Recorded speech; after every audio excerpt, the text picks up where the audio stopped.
Pharmelia, le magazine de votre Capital Santé, et Biogarant, laboratoire français de médicaments génériques, vous présente le Rendez-vous Santé.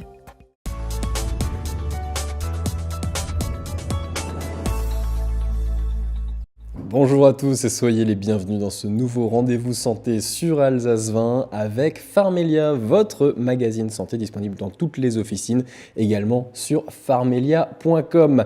Il y a beaucoup d'effets indésirables et secondaires à la chimiothérapie, au cancer. L'alimentation peut aider. On va bien sûr en parler aujourd'hui avec nos spécialistes. Nous sommes avec Pierre-Xavier Franck. Bonjour. Bonjour Pierre. Vous êtes docteur en pharmacie, directeur de l'école de formation Califarm, directeur scientifique IFMO Califarm. Nous sommes également avec Jean-Luc Bury. Bonjour. Bonjour. Directeur de Pharmelia, bien sûr, comme à chaque fois. Et notre invité du jour, c'est le docteur Jean-Lionel Bagot, médecin coordinateur qui s'occupe du département de médecine intégrative au groupe hospitalier Saint-Vincent à Strasbourg. Vous avez même écrit un livre que nous avons ici. Il est tout nouveau, sorti de l'imprimerie à peine, Cancer et homéopathie. C'est aux éditions Unimédica. Donc là, on va bien sûr parler de tout ce que vous faites. C'est une deuxième édition. Restez en forme et mieux supporter les traitements. On va en parler. Les pharmaciens sont aussi de plus en plus concernés par l'accompagnement des patients cancéreux, Jean-Luc. Oui, d'abord, il y a une grande augmentation des cas de cancer, 350 000 nouveaux cas par an. Il y a autre chose qui fait aussi que le pharmacien est en première ligne, c'est le changement un peu des traitements qui sont devenus plus accessibles et souvent des traitements oraux, c'est-à-dire pris par la bouche, ce qui fait que le pharmacien est effectivement plus à même de donner des conseils et va éventuellement pouvoir d'orienter parfois le traitement. Oui, mais docteur Bagot, quels sont les différents effets sur l'alimentation ? Un tiers des patients auraient des problèmes pour s'alimenter. Peut-être même plus qu'un tiers. Aujourd'hui, on s'occupe beaucoup de la qualité de vie des patients et ça, c'est formidable. On ne soigne plus un cancer, mais un patient maintenant, c'est extraordinaire. Et vous savez que la sécheresse de bouche, par exemple, est l'effet secondaire très fréquent qui arrive au numéro 4 dans les effets secondaires. La fatigue étant le premier effet secondaire. Ensuite viennent les insomnies et puis la douleur. Mais en quatrième position, les sécheresses de bouche. Et ça empêche effectivement de manger correctement. Mais qu'est-ce qui provoque cette sécheresse buccale ? Les traitements, que ce soit les nausées, que ce soit la radiothérapie, que ce soit la chimiothérapie, que ce soit les antalgiques, parfois coupent l'appétit. Et donc, on a beaucoup de raisons de manger moins, malheureusement, et il faut soutenir ces patients. Pierre-Xavier, sur cette sécheresse buccale, vous avez également quelque chose à ajouter ? Oui, des conseils, je dirais, au quotidien, simples, s'hydrater suffisamment, pourquoi pas sucer des glaçons. On peut se faire un petit peu plaisir aussi, ça sera important, on le verra, en prenant un sorbet, par exemple. Et puis, il existe également en pharmacie des substituts salivaires, donc qui remplacent la salive qui viendrait à manquer dans ces cas de manque de salive. J'imagine qu'avec cette sécheresse buccale, il y a aussi des soucis de déglutition, docteur Bagot ? Alors quelquefois, le plus souvent, effectivement, c'est quand même les difficultés liées aux effets secondaires des traitements, mais il peut y avoir des cancers ORL qui gênent la déglutition, et puis quand c'est inflammé, quand c'est très douloureux, on a du mal à avaler, effectivement. Vous avez peut-être, Pierre-Xavier, quelques conseils de plats à donner ? On va préférer naturellement les plats un petit peu épaissis, ça c'est important. Le médecin peut tout à fait opter pour la prescription d'un complément nutritionnel oraux, qui est un aliment qui va apporter une densité énergétique plus importante sous un format qui peut être plus facilement dégluti. Puis on évitera les aliments également qui sont difficilement assimilables, je dirais, découpés au niveau de la bouche, par exemple des tranches de jambon fumé, ça c'est par exemple à éviter. D'accord, on va rester dans la même zone. Les inflammations de la bouche, c'est aussi quelque chose d'assez courant ? Oui, malheureusement, oui, parce qu'il y a parfois des mycoses, des champignons qui viennent coloniser la bouche et qui provoquent une inflammation, c'est ce qu'on appelle des mucites dans notre jargon. Et ça, il faut effectivement bien aider les patients à traiter, alors soit avec des médicaments, soit avec d'autres petits procédés qui sont très utiles pour les patients pour retrouver une bouche saine. Eh bien justement, regardez ce reportage des équipes d'Alsace 20 sur le traitement des aftes.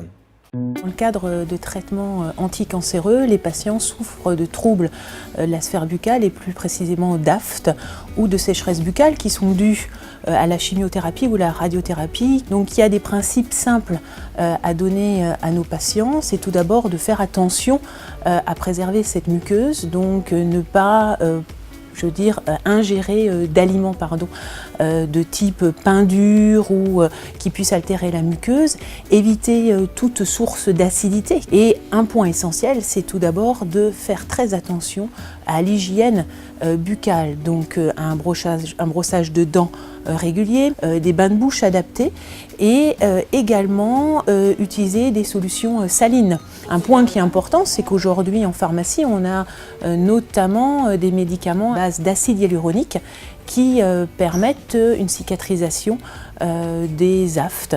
Dans le cadre de diarrhée, ce qu'on préconise, c'est des règles hygiéno-diététiques. Un point qui est important, c'est l'hydratation. Autre point qui est important, c'est notamment d'éviter tout produit riche en matière grasse. Parfois, il y a une confusion, c'est d'éviter évidemment toutes les sources d'aliments riches en fibres. Et puis, l'essentiel, c'est de manger des féculents. On vient de voir les troubles de la diarrhée sous traitement anticancéreux, mais il existe le pendant, et notamment la constipation chez ce patient. Alors là, le point qui est important, c'est tout d'abord de préconiser des jus. Et puis, le café, qui a un effet, on le sait, laxatif.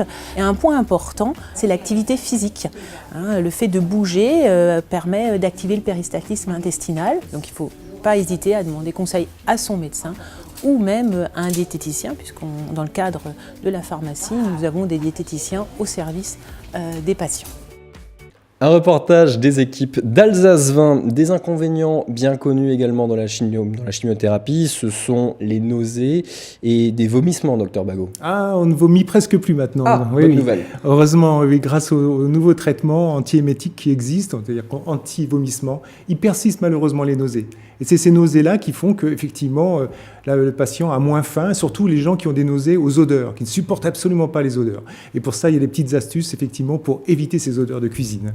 Et d'ailleurs, Jean-Luc, quelques petits conseils à donner là-dessus ? Ah oui, justement, docteur Bagot le disait, il y a certaines odeurs qui sont difficiles à supporter. Donc déjà, on évite tout ce qui en général est chou et qui fait des odeurs un peu particulières dans la cuisine. Mais il y a aussi d'autres choses. La première des choses à mettre en avant, c'est de répondre à ses envies. En dehors de certaines contre-indications alimentaires liées à la prise de certains médicaments, on peut quand même se dire il faut suivre ses envies. L'idée étant de fractionner également les repas, parce qu'on a du mal à manger beaucoup, donc mangeons souvent, et puis hydrater, apporter de l'eau ou sous forme de tisane, des choses de ce type-là. C'est quand même étonnant que l'odeur puisse provoquer des nausées, et souvent on dit que le goût disparaît, et que les patients mangent beaucoup moins. Docteur, il y a un lien là, ça, ou pas ? Oui, là, c'est très fréquent le changement du goût. Le changement du goût, ce goût métallique, où tout paraît parfois sucré, tout paraît salé. C'est très difficile pour les patients. Et effectivement, ça coupe souvent l'appétit. Et ils sont obligés de trouver des aliments qui leur conviennent. Et je dis toujours aux patients, mangez ce qui vous fait envie.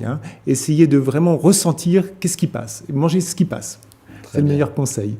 En tous les cas, suivons les conseils d'une diététicienne pour ces cas très précis. Un reportage des équipes d'Alsace 20.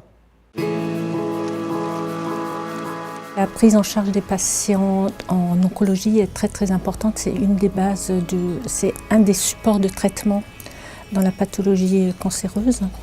Notre but est de prévenir la dénutrition des patients en sachant que les conséquences de dénutrition sont très grave par rapport à la qualité de vie des patients dans le futur. Pour éviter les goûts désagréables dans la bouche, il est conseillé de faire un rinçage avec de l'eau gazéifiée citronnée avant les repas. Pour les repas fades, on conseille aux patients de consommer des aliments à goût fort, style des fromages fermentés, des charcuteries, du jambon fumé, poisson fumé, et d'utiliser à volonté les herbes aromatiques. Les aliments qui semblent amers, donc on conseille surtout d'éviter de consommer des viandes rouges, remplacées par des viandes blanches, par du poisson, des œufs, par des quenelles, des quiches, des pizzas. Concernant les aliments trop salés, on conseille de cuisiner sans sel et d'éviter les aliments qui à la base sont déjà très salés, style les fromages, les charcuteries, les cacahuètes, les biscuits apéritifs, les noisettes, les chips. Concernant le goût métallique dans la bouche, on conseille aux patients de commencer le repas par un pamplemousse. Donc avec une seule limite, c'est de se renseigner avec le médecin s'il n'y a pas d'interaction avec d'autres médicaments. on conseille aux patients de consommer des poissons, des œufs et des laitages plutôt qu'aux viandes. Par contre, toujours dans le cadre de la dénutrition, il faut consommer des aliments protéiques, donc de l'intérêt de manger du poisson et des œufs en remplacement de la viande. Et de préférer les féculents, les légumes, et d'utiliser des cuissons style des gratins avec des sauces blanches. Les odeurs sont parfois très difficiles à supporter, donc ce qu'on conseille aux patients, c'est de consommer des aliments froids, des assiettes de fromage, des crudités. Et ce qui est très important, c'est éviter de manger dans la cuisine où la cuisine a été faite, de sortir de la cuisine, d'aller dans les salles à manger et de bien aérer les lieux pour éviter que les odeurs de cuisson se propagent. Le plus important, c'est que les patients mangent ce qu'ils ont envie de manger. Et au moment où ils ont envie de le manger, de ne pas hésiter à faire plusieurs petits repas sur la journée, de ne pas se limiter à un groupe d'aliments, vraiment de manger ce qu'on a envie de manger au moment où on a envie de manger. Un reportage des équipes d'Alsace Vin. On l'a vu dans ce reportage, l'alimentation est cruciale pour le suivi des patients. D'autres conseils à donner pour avoir une alimentation saine dans le traitement d'un cancer, docteur ? Moi, j'ai un petit conseil que je donne à tous mes patients, c'est d'essayer ceux qui l'aiment et ceux qui peuvent le manger, l'œuf à la coque au petit déjeuner. Et c'est souvent le matin au petit déjeuner qu'on absorbe le mieux les protéines. Et l'œuf à la coque est un aliment qui est bien assimilable, qui contient toutes les acides aminés dont le corps a besoin pour se battre. Vous savez que nos anticorps, c'est des protéines. Donc si on veut se battre contre la maladie, il faut apporter des acides aminés et des protéines. Très bien, très bon conseil. Donc l'œuf à la coque va peut-être revenir à la mode dans les prochains temps.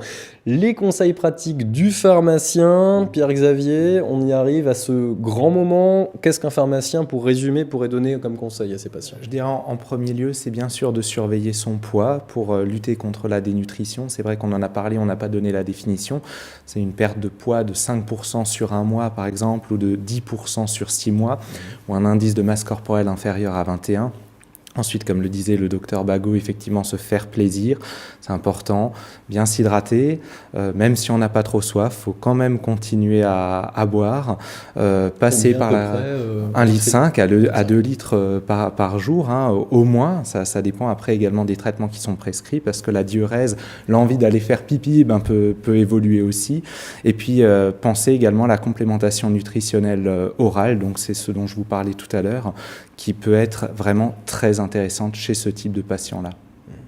Sinon, je crois que des ouvrages sont également disponibles en pharmacie, dans les officines, pour mieux s'alimenter. Les pharmaciens en mettent régulièrement à disposition ? Oui. Tout à fait, ça fait partie On fait des études également de nutrition et de diététique qui nous permet justement de donner un certain nombre de conseils. Je reprendrai juste l'idée de l'œuf. En cas de dénutrition, il s'agit d'apporter de manière en quantité réduite un maximum de calories, à peu près 400 kilocalories, et il faut apporter 30 grammes de protéines par jour en cas de dénutrition, ce qui correspond à 2 steaks. Donc on vient de voir, manger 2 steaks, c'est pas possible. Le coup de l'œuf est quelque chose de bien. On peut en rajouter dans une purée, on peut en rajouter dans une soupe, comme on peut rajouter aussi du gruyère râpé par exemple. Tous ces petits trucs sont importants. Il existe aussi en pharmacie des produits nutritionnels qui apportent à la fois et des calories et des protéines. Très bien, et ces compléments-là, vous les retrouverez bien sûr dans toutes vos pharmacies. Suivez les conseils de votre médecin et de votre pharmacien. Jean-Luc, vous passez un palier là, après 10 ans de rendez-vous santé. Pouvez-vous nous en dire un petit peu plus ? Oui, écoutez, après 10 ans et une centaine d'émissions, passé en votre compagnie, ici à Alsace Vin, j'étais parmi les premiers. Ça a été ma dernière, et puis je tire ma révérence. Ce que je voudrais encore dire, c'est que je vais laisser cette émission en de bonnes mains. Les mains de Pierre, les mains de Pierre-Xavier. Je voulais remercier aussi les téléspectateurs qui nous sont restés fidèles sur les rendez-vous Pharmélia qu'on a toujours préparés sérieusement, sans jamais se prendre au sérieux. Et je voudrais pour cela peut-être envoyer quelques images en guise de cadeau d'adieu et dire à tout le monde « Salut Bissom ».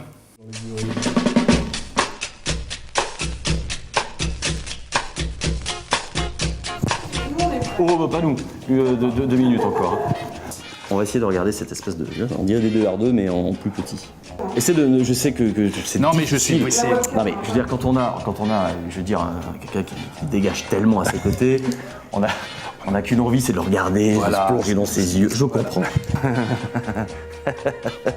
Ouais. On s'adresse directement aux téléspectateurs d'Alsace 20, aux fans de Jean-Luc Bury, de plus en plus nombreux, des pages Facebook se créent à travers non seulement l'Alsace, mais le monde entier. Vous aider à prendre votre santé en main et à l'entretenir. On va vous mettre 1 heure à faire ce truc. Non, pas du tout, ça va être superbe. On va commencer par un essai, puis un deuxième, puis...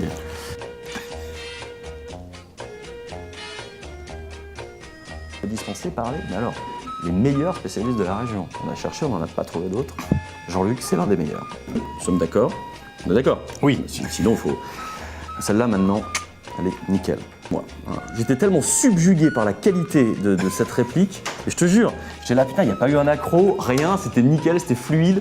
Du coup, je savais plus, c'est moi qui ai bu tes paroles. Du coup, j'en étais ivre de bonheur. Pourtant, on est très détendu. Hein. Allez, c'est reparti alors.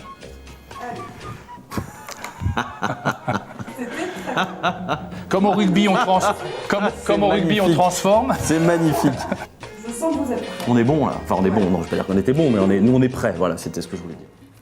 Un best-of qui a été réalisé par Nina. Vous retrouverez tous les bons conseils dans votre magazine Pharmelia, disponible gratuitement dans toutes les officines et sur pharmelia.com. Dr Jean-Lionel Bagot, on rappelle le titre de votre ouvrage Cancer et homéopathie. C'est aux éditions Unimédica, dans toutes les bonnes crèmeries et librairies, bien sûr, pour rester en forme et mieux supporter les traitements. Restez en forme et à la prochaine sur Alsace 20.